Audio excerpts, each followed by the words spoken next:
December 7 ఆదివారము, మార్గశీర మాసం, ఆరుద్ర నక్షత్రము.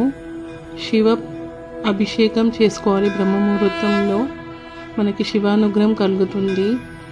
ఇంకా ఆ రోజు మనకి సంకష్టహర చతుర్థి కూడా ఉంది. అందరూ అడుగుతున్నారు డిసెంబర్ 7 లేదా 8 అని. సంకష్టహర చతుర్థి 7 డిసెంబర్ ఆదివారం నాడు. ఈరోజే వినాయకుడి పూజ చేసుకోండి, మీ వ్రతం చేసుకోండి. సంకష్టహర చతుర్థిది చంద్రుణ్ణి పూజ చేసుకోండి,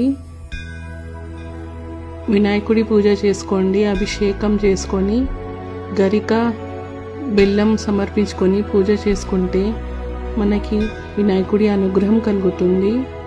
గం గణపతే నమః అని ఈ మంత్రం జపించి